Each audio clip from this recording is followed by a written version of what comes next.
Good evening. My name is Jocelyn Wong. I am the Director of Community Engagement here at the Nantucket Historical Association. Some of you returned after our lecture 2 weeks ago. Deborah Sorensen, our Curator of Exhibitions, who introduced Tony Sarg. And we are continuing our Tony Sarg lecture series with Darin Johnson, the founding artistic director of the American Theater for Puppetry Arts. It's a nonprofit organization advancing puppetry in the United States, introducing the art form and vocation to a more diverse audience. Darin has a wide range of experience with museums across the Northeast, as well as in theater and business. He holds a BFA in musical theater from Millikin University and an MA in Government Affairs and Issues Management from George Washington University.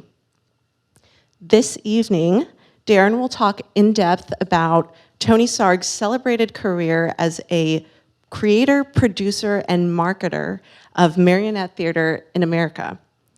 Considered to be the father of modern American puppetry, Sarg introduced high-quality, story-based marionette theater to millions of American families over 2 decades. He also inspired and taught a new generation of American puppeteers. Darin will provide an overview of Sarg's puppetry career, as well as highlight iconic American puppeteers who were inspired or trained by Sarg. So without further ado, please welcome to the stage Darin Johnson. Thank you. Hello, can everybody hear me? Yes. Great. So thank you so much for having me here tonight. I especially want to just do a few call-outs. This exhibition, as you might have heard, started at the Norman Rockwell Museum in the Berkshires, where I live about 15 minutes from. And it was just out of happenstance that I had gone to the Norman Rockwell Museum to pitch them on bringing one of the puppet productions that my theater company is creating about an author and illustrator named Will James, who was very prolific in the 1920s and 30s. He was a cowboy, but also an illustrator, and was injured and ended up focusing more on his illustrating and then began writing. And his first book won the Newbery Prize for Children's Literature, Smokey the Cowhorse, which was turned into 3 motion pictures over several decades. So I went to them to pitch them on the idea of having this puppet show there, because there was also an art exhibit that had inspired me to create a show about him. And when I went to the Norman Rockwell, this was back in 2019, they said, oh, by the way, we're starting to research an exhibit on Tony Sarg. And I was like, he's the father of American puppetry. And so I got involved and assisted them mostly on the puppetry aspects of that exhibition. But I want to call out their chief curator, Stephanie Plunkett, as well as their guest curator, Lenore Miller, who spent a number of years researching Tony Sarg and putting this exhibition together with the Nantucket Historical Association. And so I also want to thank Niles Parker and Michael Harrison for their involvement in this exhibition as well. And then I also want to just call out one other person who I got to meet because of my work on this exhibition, is a longtime Nantucket resident, antique dealer and Sarg expert, George Korn, who I'm sure some of you or many of you know, and George has become a very, very dear friend of mine, and I've learned so much about Tony Sarg through my conversations and many dinners and drinks with George. So before I jump into this, when I decided to leave, I was actually the vice president of Old Sturbridge Village in Massachusetts. When I decided to leave the museum and jump into the world of puppetry, and I thought that all of my family and friends would think I absolutely had lost my mind when I was gonna, in my late 40s, early 50s, become a puppeteer or producer of puppetry. And it was interesting because every person I talked to was so enchanted and excited about the idea because they had a personal connection to puppetry. And so I wanted to ask all of you, I'm gonna shout out some different very famous iconic puppets, and people raise your hands if you're familiar with them or watch them on television or on the stage. So Charlie McCarthy and Mortimer Snerd, Kukla Fran and Ollie, Howdy Doody, Lamb Chop, the very iconic Madam, who got her start in Provincetown and spent many years on Hollywood Squares. King Friday and X the Owl from Mr. Rogers' Neighborhood. Bert and Ernie, Oscar the Grouch, Sesame Street, and of course the most iconic Kermit and Miss Piggy from the Muppets. So we all have a connection and a big heart for puppetry, and I think that's what's exciting. I grew up and had 4 passions. One was musical theater. The second was the American circus. Third were parades. I was just infatuated with parades. And lastly was puppetry. And it's been interesting that all of these have had an intersection in my life. So musical theater, I was very fortunate. I grew up in a small farm town in Illinois. We were about an hour from Chicago, and no one in my town went to Chicago because they thought it was crime-ridden. And my parents were very different. They thought the arts were important to us. And so at a very young age, they would take us to Chicago, and we would see musical Broadway shows that would come to the city or go to museums or art museums and experience the culture. And that had a lasting impact on my entire life. And because of that, I got into theater. I started out in community theater, and that became regional theater and then professional theater. And then I got my undergrad in musical theater and directing. And then by the time I was 22, I figured out I wasn't talented enough to go to Broadway. So I got my master's degree in government relations and public policy. But jump ahead about 10 years, and the stars aligned for me, and I became the national communications director for Ringling Brothers and Barnum and Bailey, which was a dream come true, and I got to travel all across the United States, and it was an incredible experience. And then puppetry. As a kid, I loved puppets because of Mr. Rogers, and there was also a show that some of you may have heard of. It was produced in Britain named The Thunderbirds, which was just a spectacular show. So I, as a kid, had a little puppet theater that I would put in my wagon and take up to the nursing home in our town and put on puppet shows for a very captive audience. And I was always fascinated with puppetry. And when we moved to New York in 2007, a couple years after that, I got an internship. I had found out that Disney, at the time, and they still do, own the Muppets, and they had hired a puppet workshop out in Hoboken named Puppet Heap, and they build and maintain the Muppets for Disney. And so for 6 months, every Friday, I would go out and help build a Kermit the Frog and Miss Piggy for a parade at Walt Disney World, which was just an incredible opportunity. And then when I was at Sturbridge Village, I really viewed the museum as a giant outdoor theater.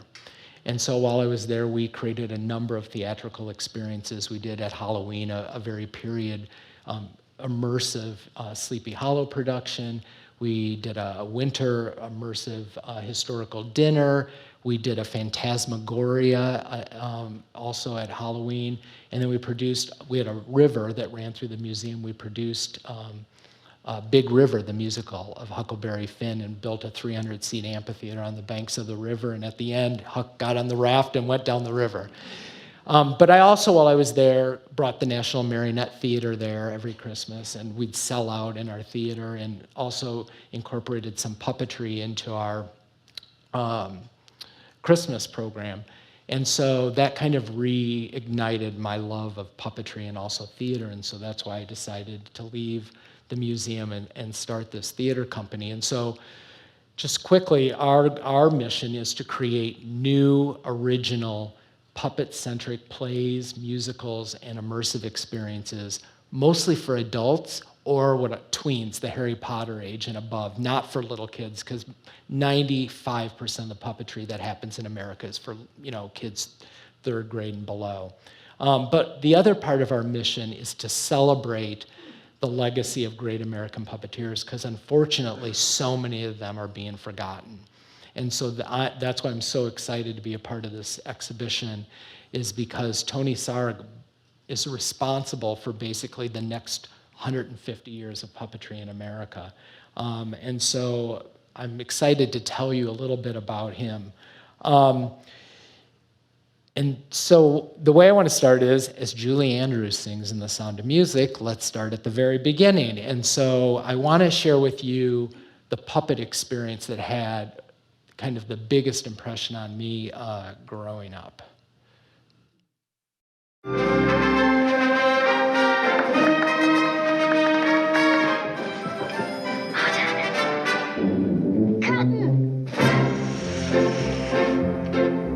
High on the hill was a lonely goat herd, lay, hodelay, hodelay.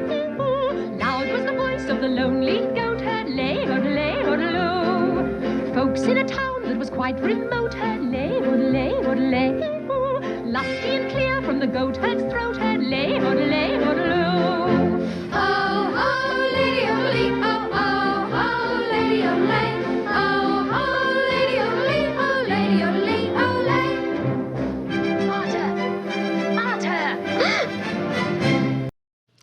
So at the end of this presentation, I'm going to tell you why that's important, but that scene would have never happened if it wasn't for Tony Sarg. So as I said, also my passion was parades, and little did I know that every Thanksgiving when I'd watch the Macy's Thanksgiving Day Parade, that it would be pointing me in the direction of Tony Sarg as well. So before we get into his puppetry, I do think it's important to just set up a little bit about the state of puppetry pre-Tony Sarg, right? So America has no single kind of ownership or its own tradition of puppetry. So it all came from Western Europe. First from England, Germany, later from France and Italy. And those countries and their traditions of puppetry really impacted the next 200 years of puppetry. So all American puppetry is really built upon European traditions, right? There was some Indians of the Northwest Coast and in New Mexico that were dabbling in some puppetry arts, but it wasn't discovered for many, many decades. But the first European puppeteer to come to the New World happened around 1520. And it was a puppeteer that was among personal servants that came over with Cortez in his quest to conquer Mexico. He came with one acrobat, 5 musicians, and a puppeteer. That's what's in the records. And then folklore tells us that there was a marionette, and when I say marionette, marionette early in the days referred to all types of puppetry. So it could be hand puppetry, it could be string puppetry, it could be shadow puppetry, but it was all referred to as marionette. Today, marionette means string. But folklore tells us that there was a first marionette show in the European style in New York City in 1738. We don't know if that's actually true, but we do have evidence that there was a puppet show that happened in 1742 in Philadelphia. And then throughout the 18th and 19th century, European puppeteers dominated and influenced the styles of puppetry that were happening in America. And that was string, mostly string, hand puppets, and shadow puppetry. That a lot of that originated in Asian continent. Immigrant puppeteers could be found on street corners in colonial towns or in taverns, mostly doing Punch and Judy, slapstick.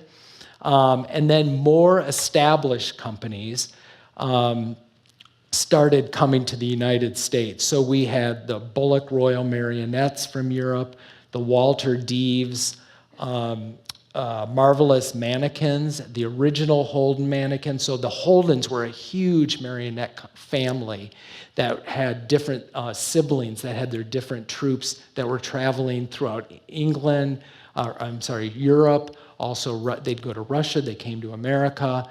And then there were also the Holden marionettes. And again, this was another very big family. And remember the Holden marionettes because they play a very important part in Tony Sarg's history. Puppetry also, I should also add that puppetry also made its way into minstrel shows and vaudeville shows that were traveling and also playing in big cities like New York City. So now we get to Tony Sarg. Tony Sarg was born on April 21st, 1880, in Guatemala. His father was German, his mother was English. He was a German diplomat. Now you would ask, why is he in Guatemala? So who knew that in the 19th century, a lot of Germans migrated to Guatemala to do coffee exporting? It was a way to gain wealth. And this was the case of Tony Sarg's father and his father's brother. In fact, they started what they called the Sarg brothers, and it was a coffee exporting company. But Tony, for his first 7 years, was raised on a coffee plantation in Guatemala. He had a paternal grandmother, Mary Ellen Best, who was a very accomplished watercolorist and artist. And he, from a very young age, in fact, there's some pieces in the exhibition that you should look at that he crafted very early, drawing using crayons, pencil, I'm sorry. And so he was really kind of influenced and inspired by his grandmother's artistic abilities. What's also important is that Mary Ellen Best had a huge toy collection. And in this toy collection, she had dolls and mechanical toys and miniature houses, and most importantly, puppets or marionettes. And he became fascinated with these as a child. She passed away when he was 9 years old, and he inherited her toy collection. When Tony was 7, they moved back to Germany. And at the age of 14, he went into military academy. And at the age of 17, he became a lieutenant in the German military. During all of this time, he was drawing and illustrating on the side. He never went to art school, self-taught. And that's probably what makes his artwork and illustration so unique, because it was really his own. He wasn't influenced by anybody. During his time in the German military, he met a woman, Bertha McGowan, from Cincinnati, Ohio. She was in Germany as a tourist, and they happened to meet, and there was a spark. And for several years, they would correspond in letter before cell phones. And over these years, a romance evolved. So in 1905, Sarg decided he really wanted to follow his passion to be a creative person and be an artist. And so he resigned his commission in the military and decided to pursue art and his ambitions in being an illustrator in London. And so just kind of stepping ahead in 1909, Bertha and Sarg would marry. It was his first trip to the United States. They were married in Cincinnati. Then they'd go back to London, and 2 years later they had their only child, Mary Sarg. So that gets us to London, which is really where Sarg's career and passion took off for puppetry. So he gets to London, and the first thing he has to do is figure out, where's he going to hang his hat? Where's he going to have his studio? And he happened to be walking through this neighborhood at the time was called Lincoln Infield. And he stumbled upon this building. And on the side of it said, "The Old Curiosity Shop, immortalized by Charles Dickens." And it really got him curious. Now, I'm going to, as a sidebar, tell you a little bit about the building. It was built in 1567. And it once was on the estate of the Duchess of Portsmouth, who was a mistress of Charles II. And then in 1870, there was a tenant named Barnabas Tesseman who had a bookshop there. And as a way to get people to come to his bookshop, he fabricated this whole idea that this was connected to Charles Dickens' book, The Curiosity Shop, and he painted it on the side, and business flourished, right? And so then it had many iterations until Sarg found it, and it was barely occupied. It was actually storing waste paper, and there was an antique dealer in the basement. So he rented it for £18 a year. And on the building, there were 2 winding staircases at each side. The tenant was in the basement, and then Sarg had his studio on one side, and the other side was empty, and he ended up putting a skylight. It's not represented in this picture, but there was a skylight in his studio that he added. But as he was working and illustrating, he would often see all these tourists coming by and gathering to look at this, what they thought was really part of the Charles Dickens novel. And so Sarg had an idea. He took that empty other room on the upstairs and decorated it like Little Nell's bedroom that's described in the novel, and started selling tickets. And in the first year, he made 5 times as much as he was renting the building. And this is important because this was the spark of Tony Sarg realizing that he could turn ideas into profit. He could be an entrepreneur. So very exciting. He also decided there were other artists and people in the arts community that were having salons in London, and he decided he wanted to do the same. And so he got to thinking, how could he be unique in inviting publishers and other art elites to his salons? And he thought about his grandmother's puppets and his interest in puppetry. And so he decided to go to the British Museum's library and figure out how to make a marionette. And what he found was all of the books there were more about, first, there weren't very many books about puppetry, but the few that were there were more about the history and origins of puppetry, but there wasn't something that talked about how to design one or build one or manipulate a marionette. But he did run across a book by a woman named Dorothy Neville, and there was a passage in it that said, and I'll read this, "Would that an artist or an enthusiast would revive the ancient form of marionette theater?" And he thought, wow, it needs reviving. Is there an opportunity here? And so that was, again, a very important piece of inspiration for him. So ironically, about the same time he read this, he was doing theatrical illustrations for Sketch. And they sent him on an assignment to see who? The Holden Marionettes. And so Sarg went and was so impressed because the Holden Marionettes were like one of the best marionette troupes in the world. And their puppets were amazing. They were doing really incredible trick marionette work. And so after the show, he tried to go backstage to see how they did it. And in these days, puppeteers kept their trades as secrets. And so when he went backstage, Thomas Holden had put a giant white canvas around the entire backstage so even the stagehands couldn't see what was happening behind the curtain. And so Sarg went to Thomas Holden directly, and Holden told him he would not share anything with him.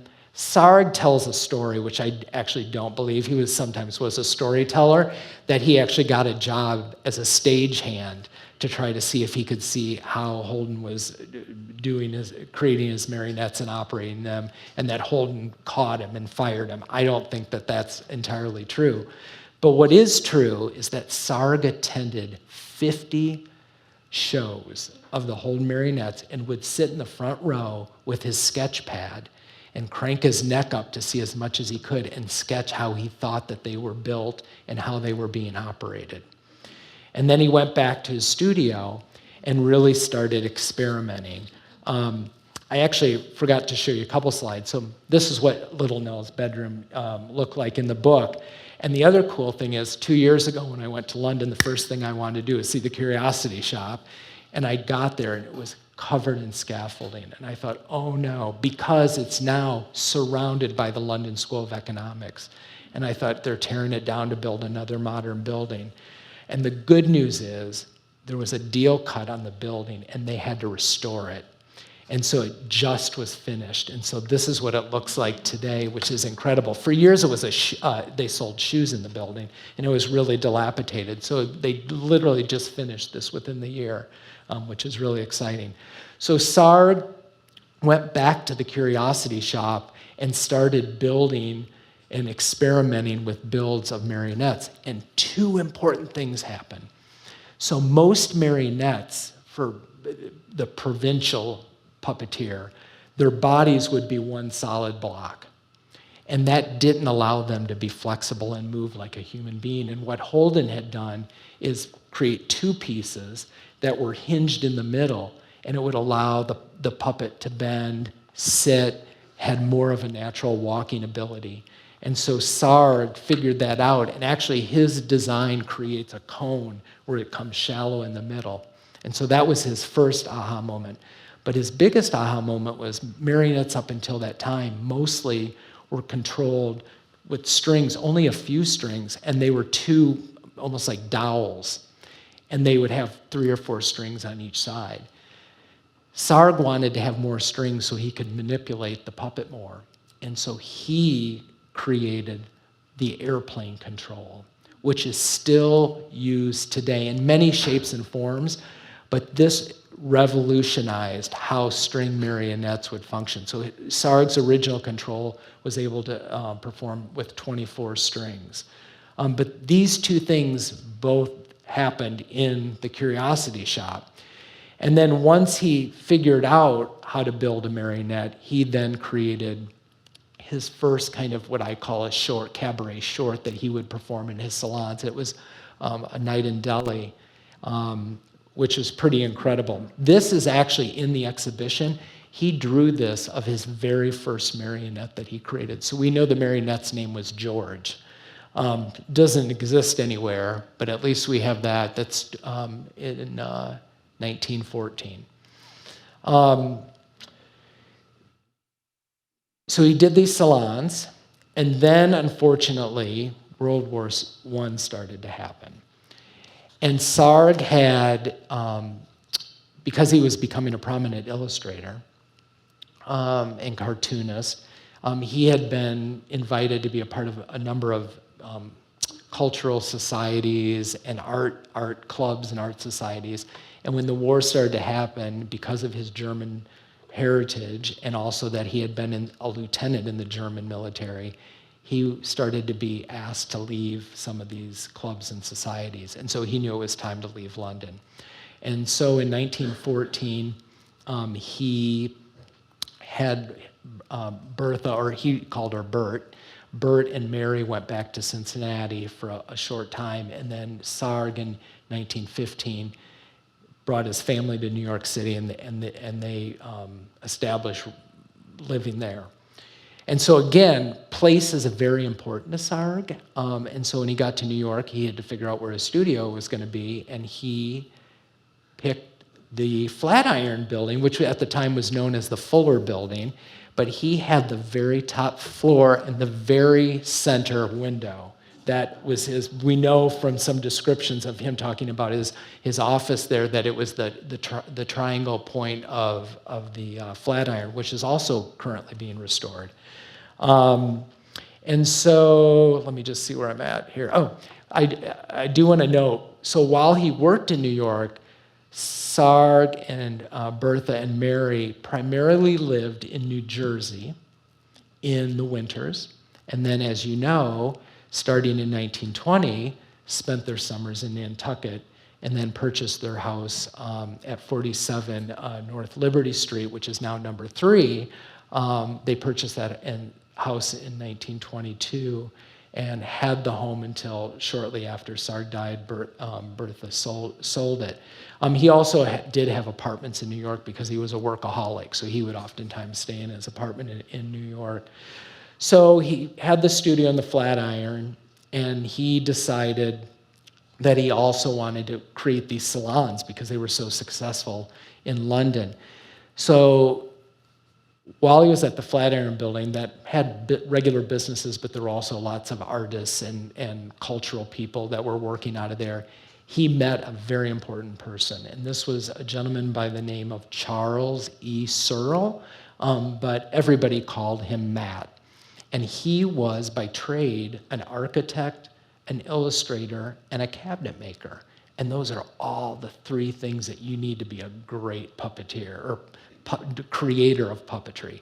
So he quickly kind of befriended Matt Searle, and Matt started helping him further develop his marionettes and marionette programs. And so Sarg then started introducing a night in Delhi. And let me show you. Here's Matt Searle. And Searle was with Sarg through 1934 and basically ran the Tony Sarg marionettes, which we will talk about. But Searle was really Sarg's right-hand person, and in many ways led most of Sarg's puppetry work once Sarg kind of got it going. There's not much known about him except that after 34 he moved to California, but we know nothing about his personal life or what he did after he left Tony Sarg. This is a picture of Sarg, we think, in the Flatiron Building with the stage that he would have had for his salons that he would have performed. So it wasn't a small production at all. I wanted to show you too, I'm gonna have to skip ahead because of the way YouTube, there is only, as far as I know, one video of Tony Sarg marionettes that exists. And I'm showing it here because I think it's reminiscent of the work that he would have performed at his salons. So let's see if I can get this going. I'm gonna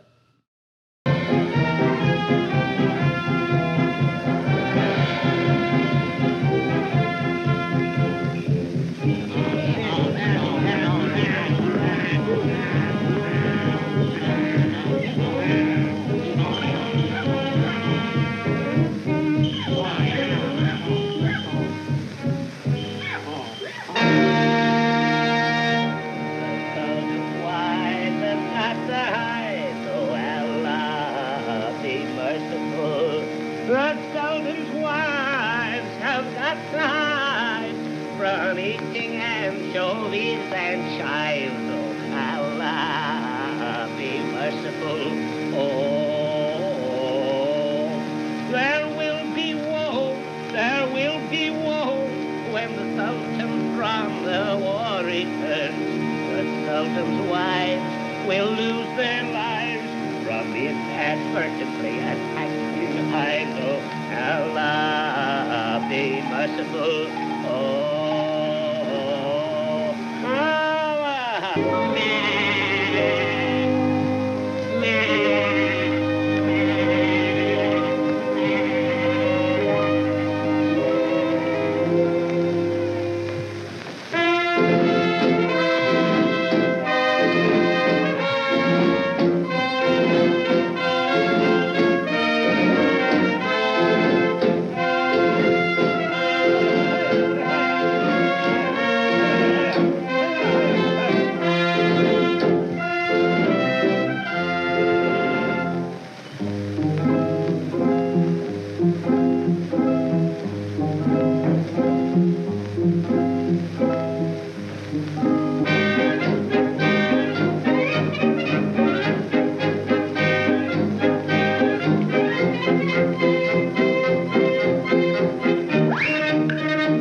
So that just gives you an example of some of his work, and you could see the trick puppetry using the smoke, right? And that was done with a tube that was in the back of the marionette, and then the puppeteer above would have a cigarette and puff the smoke through the tube, and it would come out into the marionette. With Searle's help, he also created a second sketch or skit that he performed, which was originally called A Lesson in Harmony, but eventually he changed the name to The Singing Lesson. And these are some pictures of it. This is Professor Herkimer. He's actually in the exhibit, and it's the oldest known, at least as I know, the oldest known original Tony Sarg marionette in existence. It's from 1918. I'll show you a picture in a second.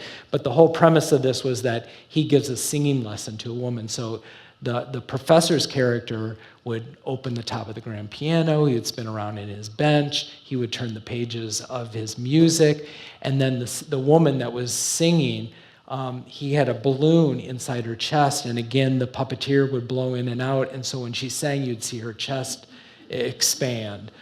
These were things people had never seen before. And what was really unique about Tony Sarg's marionettes through all of his work is because he was an artist, he paid particular attention to all the details. So he would create these very detailed miniature worlds in which these marionettes performed in. And it was just things audiences had never experienced. These are a couple more characters from his sketches that he would do as part of his salons at the Flatiron Building. This is the original Professor Herkimer marionette that's up in the exhibit. This came from the Gary Buss collection, very prominent puppet collection. And after Gary died, that collection was donated to the Dallas Puppet Theater. So that's on loan from them right now. So he's doing these salons, and then just out of happenstance, one night, a Broadway producer came.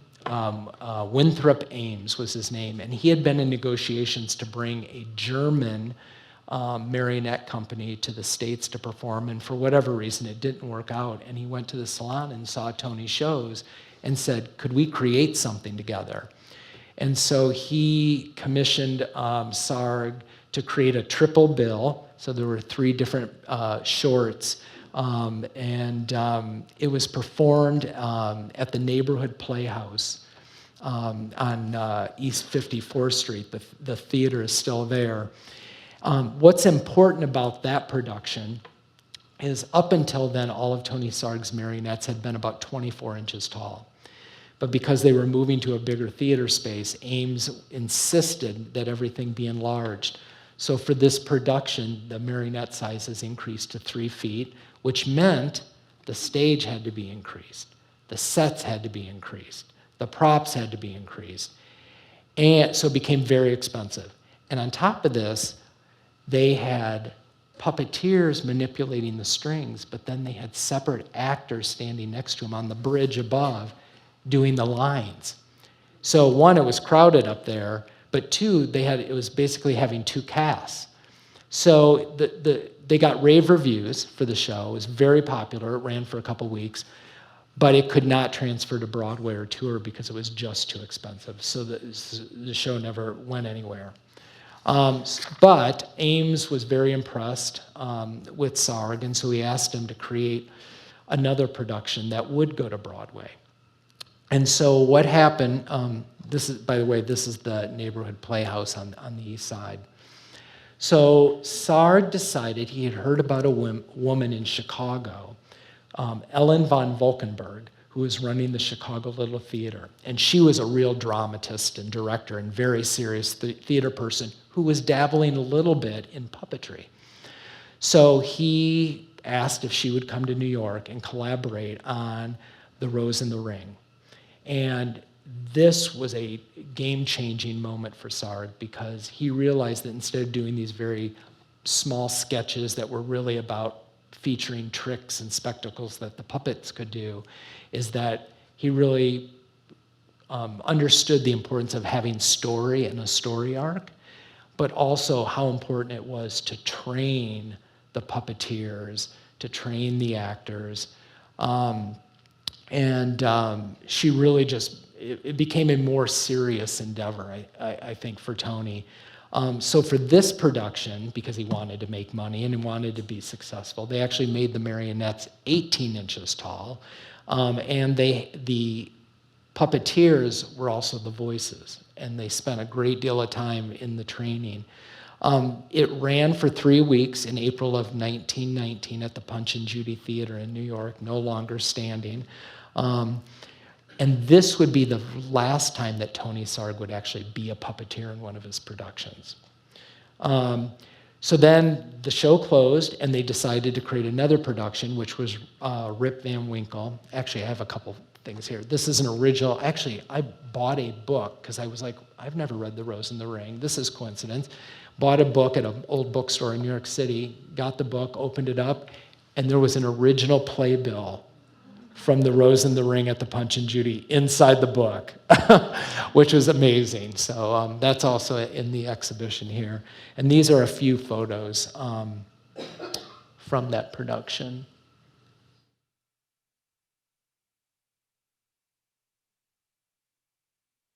So the next production they did was Rip Van Winkle, that also premiered at the Punch and Judy the following year, and they went back to 24-inch tall marionettes, and that was how the marionettes were built for the remainder of Tony Sarg's lifetime. They were always 24 inches. So in 1920, Sarg decided to create a marionette company that would tour the United States. And he put Matt Searle in charge of it. And in 1921, they began touring with The Rose in the Ring and Rip Van Winkle, which were two shows they already had. Sarg needed a workshop and a headquarters, and so he found a brownstone in the Village, 54 West 9th Street, which is still there. I took this picture. As a side note, sometime in the 60s, the Rolling Stones lived there and wrote a few of their early numbers. But on the ground floor, when Sarg had this, there was a carpentry and woodworking studio where they built the marionettes, they built the sets and the props. Mostly all women working for Sarg, doing all this work. And then on the second floor, this is actually in the back, the front of the front on the second floor that faced 9th Street, he had his studio where he had his drawing board, and this is where he would illustrate but also design marionettes and scenery. And then in the back, you can see behind this arch is where he did work on marionettes, but had a lot of the marionettes hung from all the different shows that they were doing. So it's great to have these kind of images. You can see Sarg working at his desk there.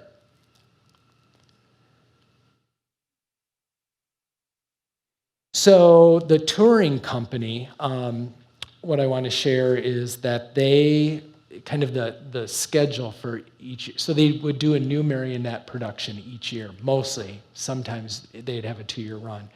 But they would rehearse. The troupe was usually about 8 or 9 people with one person in charge of driving them. And they would rehearse in the summer months, so usually June, July, and August. And once they were finished rehearsing, they would then tour the East Coast up until December. And then in December, they would always come back to New York City and play, often at Carnegie Hall. And then after the December run, then they would go back on the road, and they would tour the Midwest and Western cities. And typically over an entire year, the company would visit 150 cities, and they would do close to 400 shows. And it was they weren't making very much money. It was a grueling schedule because they were almost in a new city every day. So they would travel overnight, get to the new city, have to unpack all the trunks, build the bridge, the proscenium, unpack all the marionettes, all the scenery, all the lights, get everything going, then do 2, sometimes 3 shows a day, then have to pack it all back up and go on the road, and then travel overnight to the next city. So it was a really grueling schedule, which meant very few puppeteers stayed for more than 1 season. So there were hundreds of people that actually worked for him. Also important in that first year in 2019 and 21, he tapped a guy named Ernest Briggs to be the company business manager. And it was Briggs who was really responsible for managing the bookings, the publicity, creating all the marketing materials, though Sarg designed them. And so it was kind of his financial foresight that really kind of grounded the Tony Sarg marionettes to be a financially viable, successful business. So I'm going to quickly, because I know we have limited time, I just want to quickly talk very quickly all the different shows and what years, the major shows that they produced. Here's an example of one of their sets. They typically performed in theaters, but also a lot of school gymnasiums and libraries. They also had a program where they actually would perform and help raise funds for the schools, which was pretty awesome. As you probably know, Tony Sarg was a very philanthropic gentleman and did a lot here in Nantucket in terms of charity, especially for the hospital. This is a leaflet from the 21 tour of The Rose in the Ring and Rip Van Winkle. These are some images. There's Rip Van Winkle.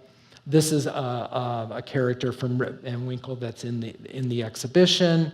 This is a dog from Rip Van Winkle that's not in the exhibition, that is part of the Gary Buss collection. So let's see here. So we have, so after The Ring and the Rose, they produced Don Quixote, and that ran 1922 and 23, also opened at the Punch and Judy on Broadway. Then they did Treasure Island. Let's see here. Yeah, Treasure Island. That ran 1924 and 25, but then also was reintroduced in later years at some of the World's Fairs. Here's a few photos from that. 1926 and 27, he did Alibaba and the 40 Thieves. And then 28 and 29, The Adventures of Christopher Columbus. We know that some changes were made. He started to get some negative reviews, and so they made changes to the show that year, which is interesting. And then in 30 and 31, he produced his biggest, most popular show, Alice in Wonderland. And this show, again, played many years, many World's Fairs, iterations of it. But what was awesome about this, and why people loved it, is in the first scene, Alice was played by a real girl. And then when she went into the Wonderland, she shrunk and became a puppet. And so this was, audiences were mesmerized by this. In fact, I forgot to tell you, speaking of a real person, when Sarg did The Rose and the Ring initially on Broadway, after the first performance, because the audience was raving about the show, at the end of the show, Sarg stepped out on stage. And the set was so real, and people got so into that miniature world that all of a sudden there was this gigantic man on the stage, and they all gasped. And it was such a successful effect that when the Tony Sarg marionettes toured, and Matt Searle toured with them often, he had Searle do that at the end of each of the productions, which I think is kind of funny. Here is two of my favorite characters that exist today, the Walrus and the Carpenter from Alice in Wonderland, which is upstairs in the exhibition. And then at the Center for Puppetry in Atlanta, they have the original Mad Hatter, which is a pretty awesome puppet. They did then in 32 Sinbad the Sailor, and we have the Sultan from that production in the exhibition. And then in 33, they did Uncle Remus stories, and they pulled from 3 different books of Uncle Remus. So there was Uncle Remus, His Songs and Sayings, Uncle Remus and His Friends, and Nights with Uncle Remus. And there were 7 scenes and 14 characters, and that actually opened in Boston and then came to New York, played at the Majestic in Brooklyn for the holidays. Next, they did Faust in 34. Well, here's some broadsides and a playbill from Uncle Remus. There's some characters. And playbill for Faust, and the Christmas at Carnegie Hall. These are characters from Faust. And then he did in 1935 the Connecticut Yankee in King Arthur's Court. So told the story of King Arthur, but had Mark Twain, Tom Sawyer, and Huckleberry Finn telling that story.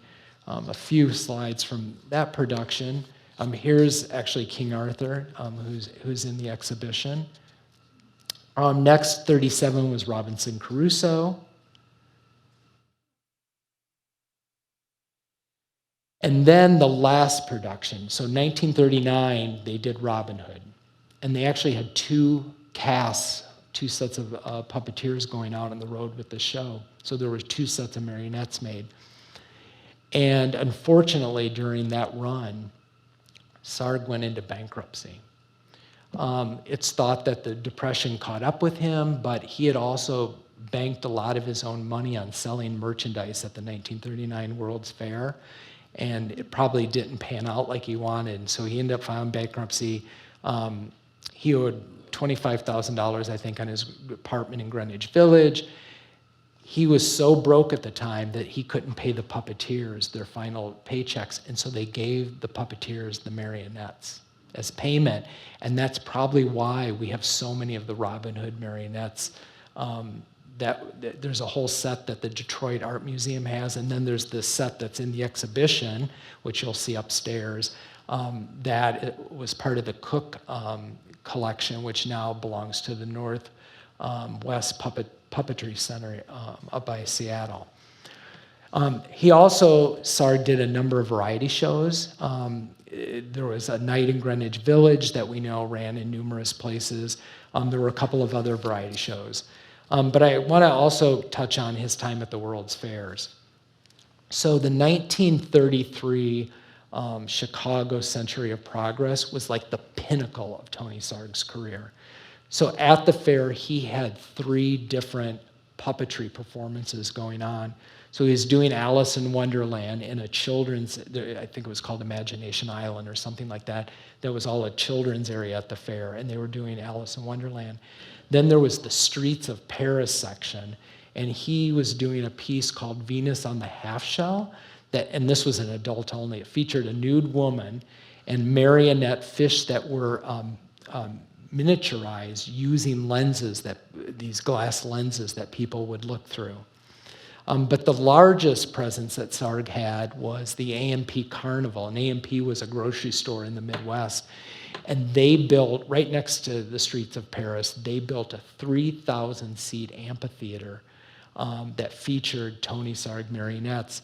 And you'll see here, there's the amphitheater, and that round section was the theater, or the stage where they performed, but it was on a turntable because they were presenting multiple shows. They would do shorts, so they would take not Alice in Wonderland, but let's say Treasure Island, and cut it down to like 25 minutes, and they would present it, and then they would rotate the stage, and a new show would perform. So they had time then they could squeeze as many audience members in while they were moving the stage around. Then in '36, Sarg was invited to bring his marionette company to the Texas Centennial Exposition in Dallas. And what's important about this, Sarg claimed that it was the first theater that was ever built specifically for marionette theater. It seated 600 people, and it looked like a giant mushroom. And it was very successful. They performed 6 or 7 of Sarg's productions there. And then lastly, he next performed at the Great Lakes Expedition in Cleveland. Again, performed 7 or 8 shows that he had previously. This is the temporary marquee that they had in front of the theater in Cleveland. And then the '39 World's Fair happened. But what's interesting, Tony Sarg, and we do not know why, but the Tony Sarg marionettes did not perform at that fair. So the only presence that Sarg had was he created the maps for the fair, and then lots of merchandise. But he was not performing there. Other marionette performers who had studied or worked with him were performing at the fair. So there was a large puppetry presence at that fair, but not Tony Sarg. And again, we are not sure why. And so 2 things I want to just touch on before we take some questions is, remember Tony Sarg, when he wanted to learn how to build marionettes, Holden said, "I'm not going to share my secrets with you." This really had an impact on Sarg, and he made it his mission throughout his life to share his secrets on how to build, how to control marionettes. And he did this in several ways. Let's see. So the first was in 1920. He wrote and published the first how-to book on puppetry in the United States. And this literally was the Bible for an entire new generation of puppeteers. This book, and one written by Edith Flack Ackley, who is a doll maker and marionette artist as well, those 2 books really were the manuals for young, inspiring puppeteers. He also wrote a number of articles for magazines. So this one appeared in Popular Mechanics. But he also wrote ones for Ladies' Home Journal, Science and Innovation, Scouting, and he just freely shared how to become a puppeteer. He also in 1921 started a summer course that was taught at 54 West 9th Street. It was, I think, 6 or 8 weeks long, where people would pay to come and they would learn how to design a marionette, how to build them, how to perform and manipulate them. And so he would do this. And then he also then, because he was an entrepreneur and loved to make money, he partnered with a luxury department store in New York and first created a kind of a puppet theater kit. So it came with a proscenium, it came with some scenery, 2 marionettes, a script, and you could buy this. But then in 1932, he partnered with the Madame Alexander Doll Company to create the first commercially mass-produced sets of marionettes. So there were 33 in total. In fact, someone here tonight, the strings are missing, but this is an example of the marionettes. What's interesting is these were built in a European style, which meant there was a metal rod that went from the top of the head to the controller. None of Sarg's performing marionettes never had that. And I'm not sure why he decided to do that. Maybe it was easier, he felt, for children to manipulate the marionette with the rod there. But that was a very successful business venture with Madame Alexander. Fun story to share with you. During the pandemic, because I had nothing better to do, I was on Facebook Marketplace and typed in marionette and would scroll through to see what people were selling. And all of a sudden, this marionette theater popped up. And I was like, wait a second, and I scrolled in, and the curtain embroidered said Tony Sarg. So I instantly emailed the person and said I wanted to purchase it for $200. And a couple months, I told her I couldn't get to Maine quickly because of the pandemic, but that fall we drove up there. And what I found out was, because I had no idea what this was used for, the woman's great-grandfather owned a very large department store in Dallas, Texas. And so we think of probably about a dozen of these were created by Tony's shop. And the stage is actually a 3-by-3 foot box that opens up and has legs. And then all the pieces to the theater are inside the box. And so they made these and sent these to department stores so the department store salespeople could demonstrate the Madame Alexander puppets.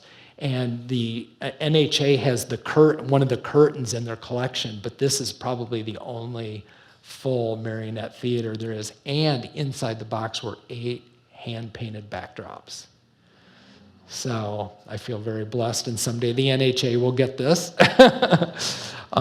Here's an example of one of the backdrops that were all in excellent condition. It's crazy. So lastly, he shared his craft, right? And so his impression on future puppeteers was so great. In fact, Tony Sarg is responsible for either training or inspiring hundreds, if not thousands, of future puppeteers in America. And I want to just point out a couple that are really important. So the first one is Harry Burnett. And Harry Burnett, in 1921, saw a production of Tony Sarg's Rip Van Winkle. And he went home and said, I'm going to be a puppeteer. And Harry would soon meet up with 2 other guys, Foreman Brown, who was a lyricist composer, and Rodney Brandon, who was more of a business kind of guy. But they created the Yale Puppeteers, which were a traveling marionette company. Started out in New England, actually, touring. Went to Hollywood, had a couple theaters there for a short time, then tried making it in New York City, and that was a failure because it was the Depression. Went back to Hollywood and started the Turnabout Theater.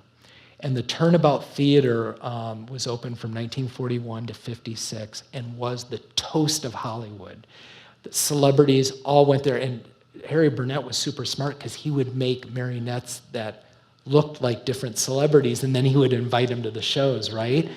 But 3 guys, they were all gay, and Hollywood loved them. And their theater was called the Turnabout because he got old train car seats that the backs flipped. And in the theater on La Cienega Boulevard, the building's still there, were 2 stages. And so Act 1, you would get a ticket, and all the tickets said, so my seat might be Salt and Pepper, or Barnum and Bailey. So you'd sit on Salt for one side and Pepper for the other act of the show. And the first act was always marionette shows. And they did cabaret style. And cabaret style means you can see the puppeteer, so the strings are short and you can watch them manipulate. And then they would have an intermission. And then the second act was cabaret. And Elsa Lancaster, that's where she performed all the time, her cabaret act. And then the Yale puppeteers actually discovered a woman, Odetta, who, if you don't know Odetta, is an amazing, incredible singer. And they discovered her, and so Odetta would perform at the Turnabout as well. So that would have never happened if Harry hadn't seen Rip Van Winkle in 1921. Another puppeteer who had seen a lot of Sarg's work was a gentleman by the name of Frank Paris. And Frank Paris lived in Greenwich Village, and he is credited with creating cabaret-style puppetry. And he said he was inspired to do that because Sarg would show him, and he would watch Sarg manipulate. And he thought, wow, if I like watching it, maybe the audience would. And Frank Paris is important because he created the first Howdy Doody. Designed and created, and he would have continued with Howdy Doody, but he had a contract dispute with I think it was NBC, and so he moved on, and then Howdy Doody was kind of redesigned to be more of the Howdy Doody we all know. In fact, there's a picture of the original Howdy Doody, and there's Frank Paris doing cabaret-style marionette work. The next 2 famous puppeteers is Rufus Rose and Margot Skuas, who later became Rose because Margot and Rufus got married. Well, shortly after they met each other working for Tony Sarg. They left Sarg. Here's some photos of Margot and Rufus, and then that's Bill Baird, who I'm going to talk about in a second. But Margot and Rufus left Tony Sarg and created their own traveling marionette troupe. They also had a theater in Connecticut. And they actually worked on the Howdy Doody show as puppeteers. And then Sue Hastings took Tony Sarg's class, summer workshop, and then worked a short time as a builder in his shop, but never was a puppeteer for him. She would go on to be Tony Sarg's biggest competitor. She had 5 touring companies that were going around the United States. And Tony actually talked about it. He loved the fact that somebody that he inspired and trained actually was now a competitor. And then we get to Bill Baird. Let me just go here. So here's Bill Baird. Bill Baird, again, saw a 1921 production of Rip Van Winkle and was inspired to be a puppeteer. After college, he went and worked for Sarg, who he worked for 5 years. He puppeteered, but most important, Baird became Sarg's right-hand person for creating the balloons, the floats, and the costume characters in the Macy's Thanksgiving Day Parade. In fact, one of the illustrations upstairs in the Macy's section is actually, it's on like brown craft paper. Those are actually illustrations by Bill Baird.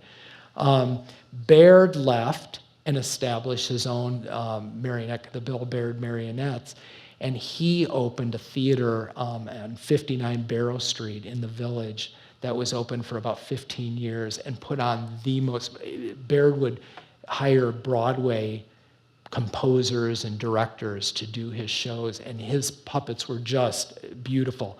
Upstairs, they have a case with a number of Bill Baird's marionettes in it. Baird became really famous because this was time television was really becoming popular, so he was hired to introduce puppetry in television commercials. He did industrial films, so one of the puppets upstairs is from a show, an industrial film called The King Who Came to Breakfast, and it was a film for Nabisco on about how weed is used in their products. And he also created marionettes for Broadway. So one of the marionettes upstairs is a fireman that was in the 1946 Broadway production of Nellie Bly. And then there's a set of marionettes upstairs called Lastly Goats and a Donkey from Jerry Pulls the Strings. And these are actually the marionettes I've been talking about. And if you look at the goats, they might look familiar. And everything comes full circle because Bill Baird created all of the marionettes in The Lonely Goatherd in The Sound of Music. So again, this would have never happened if it wasn't for Tony Sarg. These marionettes are at the McNider Museum in Iowa. They're not on display too often because they're in a little bit of not good shape. Here's a couple of them. They just got a grant to start restoring some of those marionettes, so we're hoping they'll be on display. So for me, that was like, oh my gosh, there's this connection to Tony Sarg. And then I was sharing with somebody, going back to parades, because of my work in Tony Sarg this past year, I got invited to be a balloon handler in the Macy's Thanksgiving Day Parade, which was a dream come true for me. It's pretty awesome. But I want to end with this photo of Tony Sarg. This was taken in 1936 by Nicholas Murray. It's part of in the collection of the Smithsonian's Natural Museum of American History. And to me, and I'm going to get emotional, but this so evokes Tony Sarg, his confidence, his creativity, the colorful blue smock that he is on, which you probably saw in the first picture. I have one like it. But this was Tony Sarg. He was a bigger than life person. And it's so, I guess, amazing, or not amazing to me, troubling that not a lot of people know who he is. And I think part of that is his daughter married, never had children. And so there's not been a lot of people to keep up his legacy. And so it's so important because the NHA is the steward of the largest collection of Tony Sarg ephemera, papers, drawings, portraits. And so being able to have this exhibition is such a unique opportunity to share that with the public, and hopefully more people will learn about his great work. Hopefully more people will get involved with Puppetry Arts. So with that, I want to say thank you for having me. I hope you found this informative.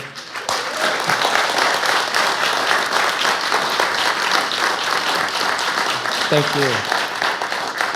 If anybody has, I think we can take a few questions. If anybody has a question, please raise your hand and they'll hand you a mic. And if you could just introduce yourself and share your question, I'll try to answer it. Well, first of all, is Mike on? Okay, first of all, thanks so much for coming to Nantucket. Oh, thank you. I mean, we all have heard about Tony Sarg. We know something about him, but none of us, and I'll speak that, maybe I'm wrong, but none of us in the room, and I collect Tony Sarg, knew almost anything that you said. So we've learned a lot, and I appreciate it.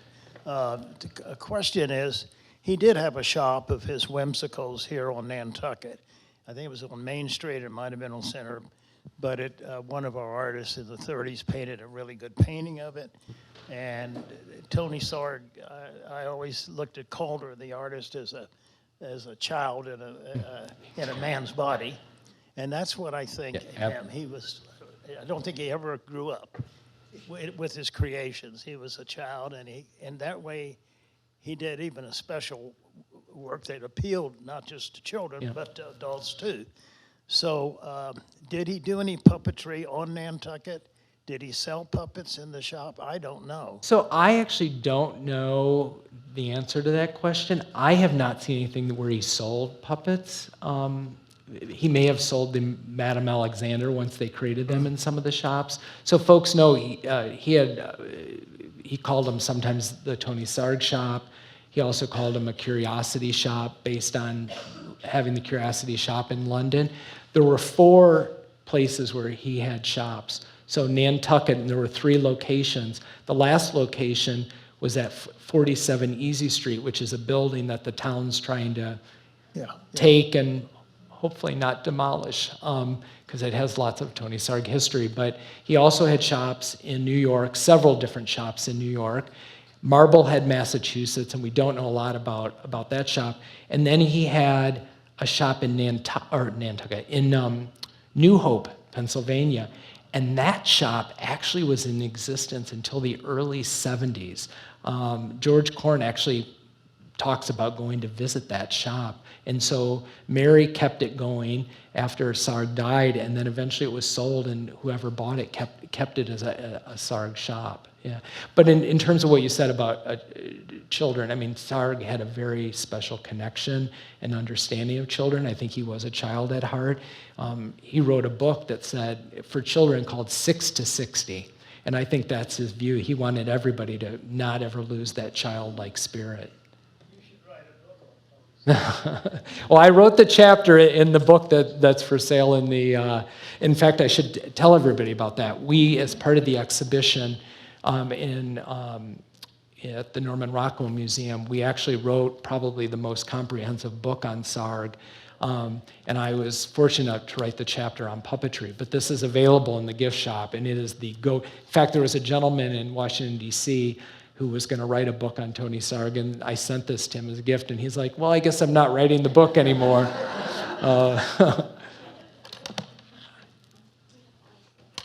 Hi, my name is Linda Volkomer. For the last 38 years, I've been in charge of the crew that inflates the balloons for the Macy's Parade. Yeah. I have 140 college students that have been doing it for 38 years, so it's pretty exciting. Yeah. I was wondering if Baird was the one that had him design the original balloon for the Macy's Parade. How did that come about? So the way the balloon, it's actually a very, I'll try to be quick on this. So Macy was in New York. 1924, he took over the whole block, and Macy's became the world's largest department store. And to commemorate that, he was going to do two things. He was going to create beautiful holiday windows, and the second, he was going to have a Christmas parade. So he knew Tony Sarg, so he hired Sarg to only do the windows. And so the windows face 34th Street, and if you've been to Macy's, there's like sections of windows. They're like 10 or 15 feet wide. They cut through the walls and created 70-foot long stretch of window, and created, I think it was called the Fair Frolics of Wonderland, I think it was. Anyway, it was 27 scenes from fairy tales and nursery rhymes. And this was the first time that there were mechanical animatronic figures in windows for Christmas. So Sarg created that, and now they do it, every department store does it. And so he never gets credit for that. And they started the Christmas parade, and for the first 3 years, the big attraction in the parade was wild animals from the Bronx Zoo, which did not go over well because the lions and tigers and bears were scaring all the kids. So in 27, Macy called Tony and said, it's a disaster. I need to get rid of the animals. I need a big idea. And so Sarg came up with this idea of having inflatables in the parade. In 27, there was one balloon, and it was inflatable because it was not filled with helium. It was just air, and it was on wooden sticks that they held up, and it was Felix the cat. And it would be in 1928 that they would add helium, and they had several different animal balloons that year. And from 28 to 32 or 34, at the end of the parade, they would release some of the balloons, and they had finder's fees. And because of a couple incidents with hitting buildings, and then there was a guy that was trying to catch one with an airplane, Macy's stopped doing that. So that's a little bit about, and so you asked about Bill Baird. We try really hard not to release them. And so Bill Baird really was instrumental in working with Sarg in designing all of the initial balloons, as well as, again, they did floats and giant big character heads that were in the parade. But Baird is the person who said that the balloons, once they did helium, were upside down marionettes. And he coined that. So, yeah. Two quick questions. Peter Coffin. The marionettes, and a series every year for 10 years, did they drive the show, or who did the script and the songs? And then second off, the images. He was the designer. Does he own the logo or the face, or he would have stolen the picture from some illustrated Treasure Island? Yeah, so actually a very good question. So Sarg would always hire playwrights and theater directors to do the shows. And he would always design the puppets and the scenery and sets. Sometimes they would be his own designs, but there were other productions where he would literally kind of lift the look of the puppets from illustrations from the books. And I don't know in terms of permissions at that time if he was getting them or not. And again, he would tap others to create the music. So he was pretty smart in doing that, but Sarg always came in the week before the show was to open, and he would come in and perfect everything. He was a perfectionist. And so, and I have heard stories that that last week of rehearsals was pretty grueling, because he could be a pretty tough kind of guy, because he wanted everything really perfect.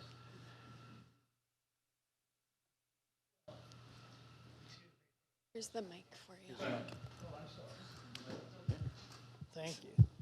Did Sarg, did he design the mysterious sea monster that washed up on the Surfside Beach in the 30s? Yep. And the whole town went down to see it? Yep. I have the photographs of that. Yeah. So that happened in 1937, and there were two reasons why Tony Sarg wanted to do it. One is he loved Nantucket and wanted to find a creative way to promote Nantucket.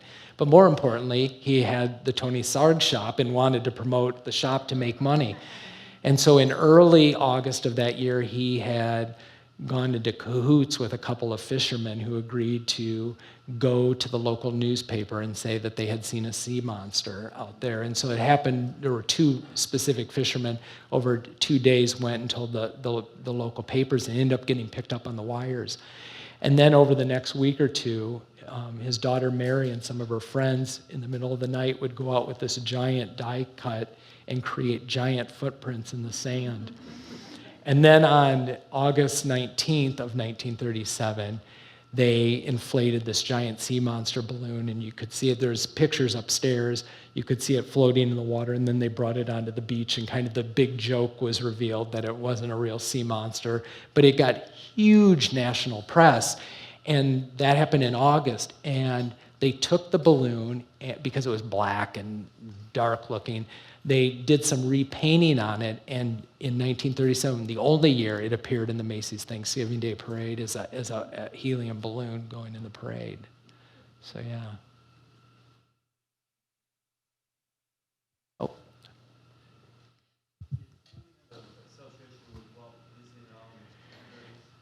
So here's what I will tell.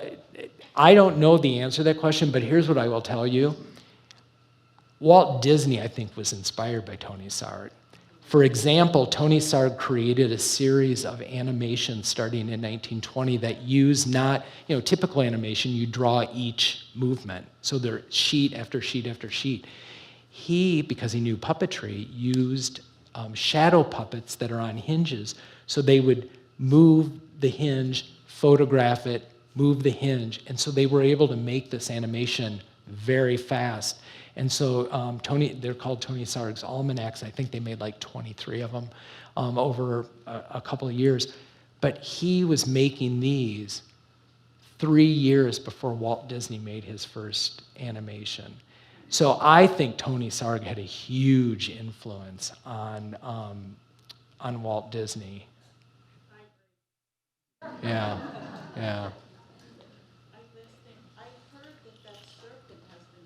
On the island lately. I've heard that too. Oh, she was saying that the serpent has been seen recently around the island. Were his marionettes made from wood? Were they carved from wood? Actually, it was all different things, because remember, Tony was only designing, and so he would have different builders in his shop. Early marionettes were carved from wood, but I think over time they figured out that was heavy. And also while they were experimenting with things, they created plastic wood, so it was like glue with sawdust. And so they would use that, and then some of the marionettes are actually just paper mache. So it depended on who the builder was at the time. And so different shows would have different builds and also even different looks. Yeah. Are there any other books for sale on Tony Sarg in the gift shop?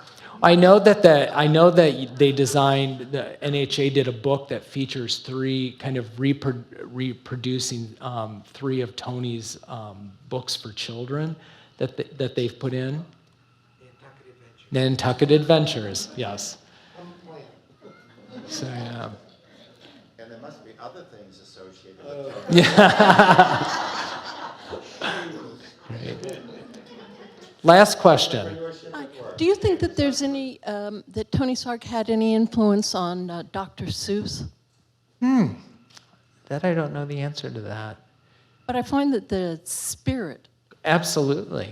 very The whimsical, absolutely, yeah. it's more than whimsy. There's a expressive quality that is the imagination